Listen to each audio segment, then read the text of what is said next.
What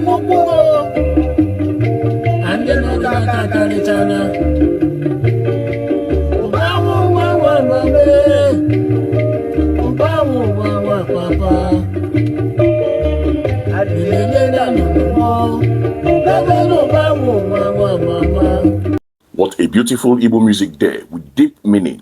I have to cut it short because of some copyright issues, you understand? All right. So hello everyone and welcome back to Oba's Trending Gist, the #1 spot for raw, unfiltered and analytical breakdown of hottest political issues in Nigeria. If you are new here, please click that subscribe button and turn on the notification bell. Today, we are discussing a very heavy development following the recent court judgment, handing a life sentence to the leader of the indigenous people of Biafra, Ipob, Nnamdi Kanu. Reactions have been pouring in, but one reaction stands out for its depth, its history, and its calmness. Osita Chidoka'S, former Minister of Aviation and a man who famously drove Nnamdi Kanu away from prison in 2017 after his bail has broken his silence.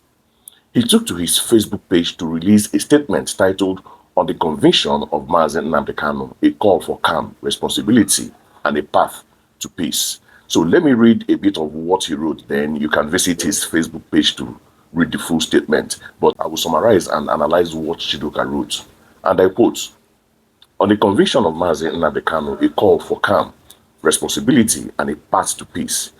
I waited to read and reflect on the judgment before making this statement. Moments like this demand calm thinking and careful consideration. The conviction of Nnamdi Kanu is a moment of deep emotion for many in the southeast and across the country.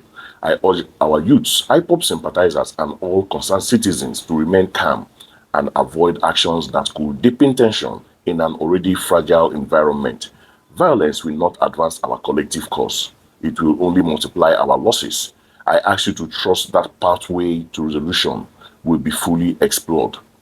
My earlier sympathy for Ipob stemmed from a simple democratic principle: the inalienable right of citizens to agitate peacefully within the bounds of the law. The right is foundational to any society that aspires to justice, but no movement will retain moral authority once its name becomes associated with killings, injuries, fear, and the disruption of ordinary life. The Southeast has paid a heavy price. Traders, travelers, young people, and security officers have all been victims. Any credible future engagement must begin with a clear renunciation of violence, the surrender of arms, and responsible acknowledgement of the harm caused by members, affiliates, and splinter groups. So, in summary of this news, Chidoka'S has accepted the reality of the conviction, but is urgently calling for 3 things: calm from the youths in the Southeast, a total renunciation of violence by Ipob, and a political solution from the federal government, similar to what happened in Northern Ireland and Spain. So let's quickly analyze the core of his message before we go deep. First, Chidoka'S defends the judiciary. He wants us not to insult the judges, reminding us that this same court granted Kanu bail in 2017 against the executive's wish. Secondly, he draws a red line on Ipob. He admits he once sympathized with their right to protest, but clearly states that the movement lost its moral authority the moment it became associated with killings, kidnapping, and the destruction of Igbo economy. And third, he offers a way out. He urged that the Nigerian state is too weak and overstretched to hold the country together by force alone. He is proposing a structured political settlement. Ipob drop their guns and the government opens the door for dialogue and the reintegration. In short, Chidoka'S is saying, the legal battle has hit a wall, violence has failed, and now we must use wisdom and politics to save the situation. Now let's get into the critical take. We need to spend the next few minutes unpacking the layers of this statement, because Chidoka'S is not just speaking as a politician, he is speaking as a stakeholder who has been in the room where decisions are made. So we are going to take this point by point. So point number 1, the courage to speak truth to power and to his people. What strikes me most about this statement is that Chidoka'S is walking a tightrope. Usually, Southeast politicians are afraid to criticize Ipob for fear of being attacked, or afraid to criticize the federal government for fear of being arrested. Chidoka'S does both. He looks the Southeast agitators in the eyes and tells them the bitter truth. Violence will not advance our collective cause, it will only multiply our losses. This is a direct indictment of the unknown gunmen phenomenon and the sit-at-home orders. He is telling the people that you cannot destroy the Igbo land that you want to liberate. He notes that traders, travelers, and security officers have all been victims. This is a crucial shift. For a long time, leaders remain silent. Chidoka is saying that for any credible conversations to happen about Nnamdi Kanu's release, the Southeast must first clean its house, renounce violence, and surrender arms. Number 2, the defense of the judiciary. This is controversial but strategic. Many supporters of Mazi Nnamdi Kanu believe the court is compromised.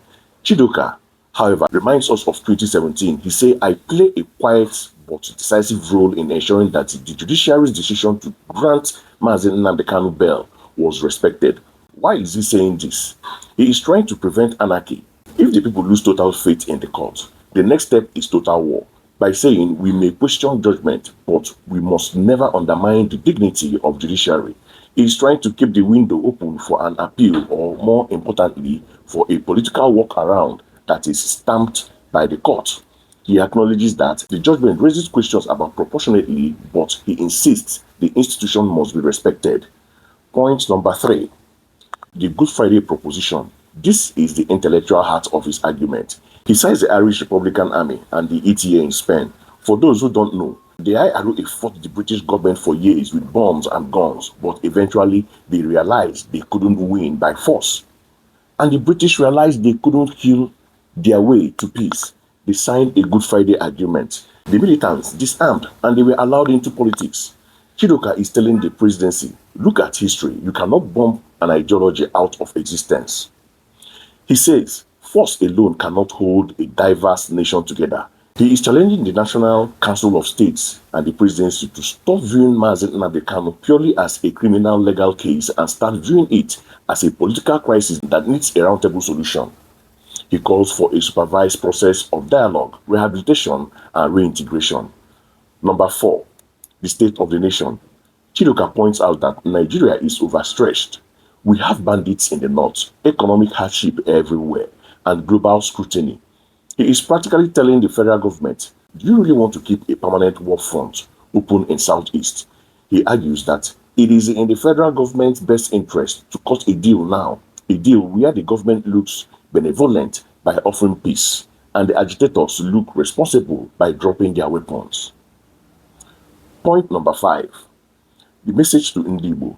Finally, he speaks to the Igbo nation. He says, the destiny of Igbo will not be secured by anger or isolation, but by wisdom, moral example, and strategic engagement.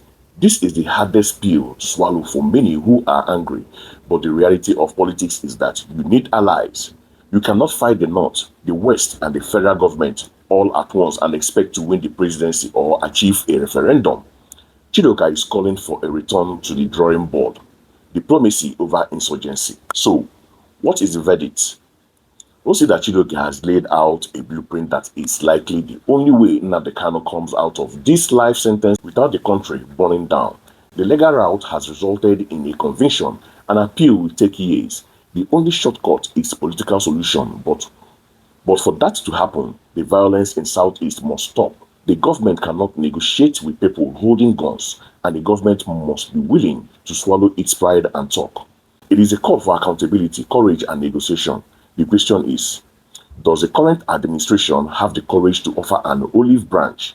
And does the leadership of the agitation have the control to order a ceasefire? It's as if they are at war. This is a developing story, and we will keep watching to see if other leaders join Chidoka in this call for political solution. What do you think? Is Chidoka making sense? Can a Good Friday agreement work in Nigeria, or is it too late? Let me know in the comment section below.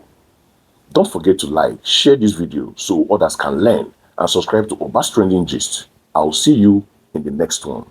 Bye for now.